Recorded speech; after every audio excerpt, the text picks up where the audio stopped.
The Tianjin skyline glittered as leaders from across Eurasia gathered under one roof, sending ripples through the global order.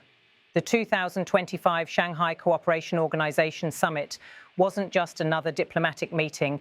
It was a carefully choreographed show of power, solidarity, and defiance. With Xi Jinping, Narendra Modi, and Vladimir Putin in the spotlight, the world's attention turned eastward. The summit didn't end with handshakes alone. It produced 7 powerful outcomes, each with the potential to reshape geopolitics. From a proposed SCO Development Bank to an unprecedented condemnation of US and Israeli actions, the decisions taken in Tianjin signal a pivot that Washington cannot ignore.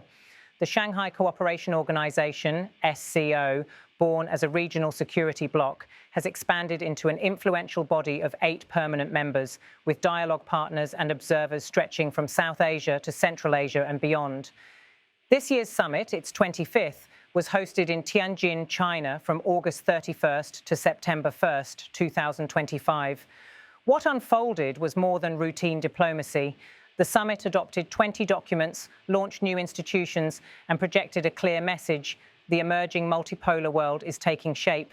Let's unpack the 7 shocking outcomes that could shake global power.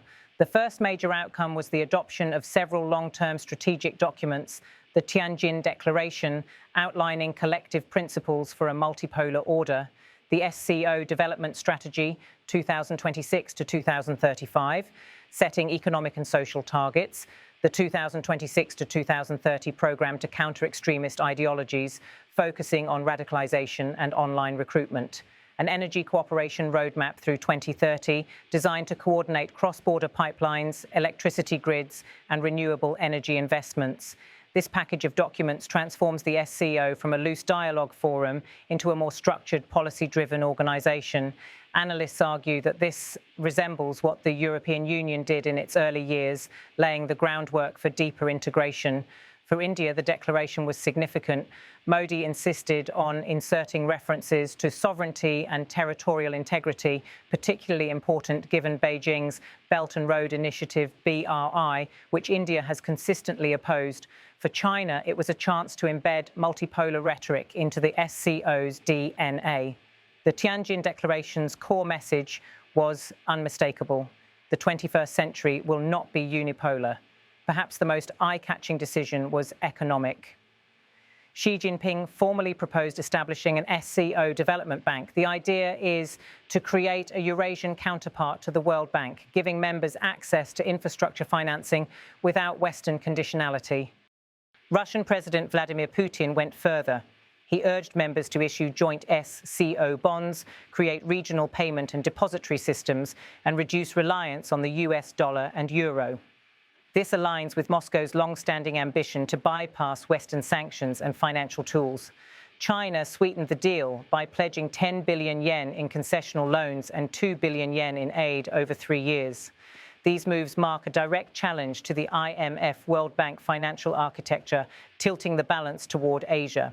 Critics argue that the bank may face operational hurdles, especially given India's cautious stance on financial entanglements with China. But symbolically, this was a shot across Washington's bow. The SCO also turned its attention to technology. Members signed an agreement to deepen artificial intelligence collaboration. This includes joint research, data sharing frameworks, and possibly developing standards for AI governance. India played a decisive role here. Prime Minister Modi emphasized that AI access must be equitable. No nation should monopolize technology or weaponize it for dominance. This mirrors India's global push for AI for all, balancing its cooperation with Western tech firms while exploring Asian collaborations. China, already a global leader in AI, offered to establish an SCO AI Cooperation Center in Beijing, positioning itself as the hub for future development. For the West, this signals a potential rival bloc in AI standards. Just as Europe and the US debate regulation, the SCO could shape parallel rules. Xi Jinping used the summit to frame the SCO as the nucleus of a new global order. His speech denounced hegemonism and bullying behavior, thinly veiled references to US policies. He offered not just words but resources, a pledge of 2 billion yen in financial aid to SCO states, long-term concessional loans worth 10 billion yen, an invitation for SCO members to join China's International Lunar Research Station, expanding cooperation into space.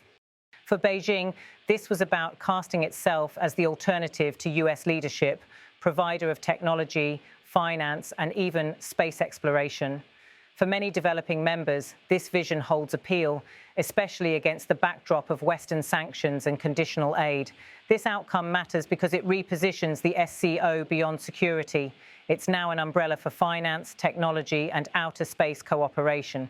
Security has always been the SCO's backbone, and in Tianjin, it was reinforced with the creation of 4 new specialized centers: Center for General Security Challenges, coordinating responses to hybrid warfare and non-traditional threats; Center for Combating Transnational Organized Crime, tackling smuggling, human trafficking, and money laundering; Cybersecurity and Information Safety Center, addressing cyber attacks, disinformation, and digital sovereignty; Anti-Drug Cooperation Center, focusing on narcotics trade across Central Asia. These institutions provide the SCO with permanent infrastructure to expand intelligence sharing, training, and law enforcement cooperation. For India, the centers reinforce its long-standing concern with terrorism and cross-border militancy. For Russia, it strengthens its influence in Central Asia. And for China, it solidifies its role as the security guarantor of Eurasia. The Tianjin Summit broke new ground in its joint condemnations. First, the Pahalgam terrorist attack in India was explicitly condemned.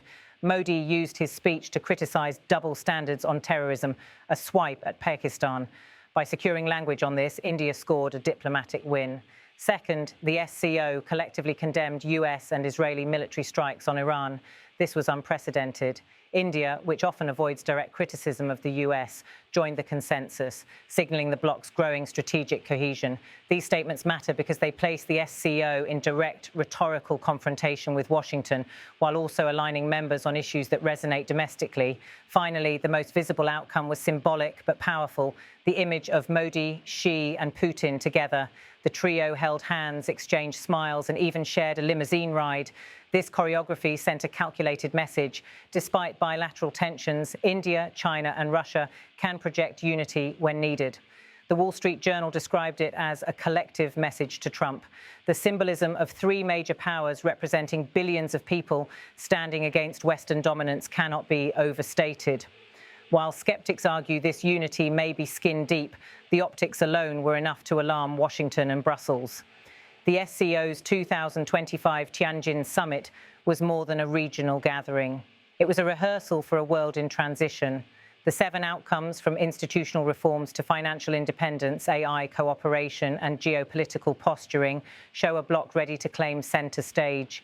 For the US and its allies, this poses difficult questions. Can sanctions and tariffs still isolate nations when they have alternative institutions? Can AI and space be regulated globally when rival blocs set their own rules? For India, the summit was a balancing act, gaining wins on terrorism language, keeping a cautious distance from China's BRI, but still embracing multipolar rhetoric. For China, it was about cementing leadership. For Russia, about survival and financial sovereignty. As the Tianjin Declaration declared, the SCO now envisions itself as a pillar of the multipolar world. Whether it can deliver on this vision will shape geopolitics in the next decade.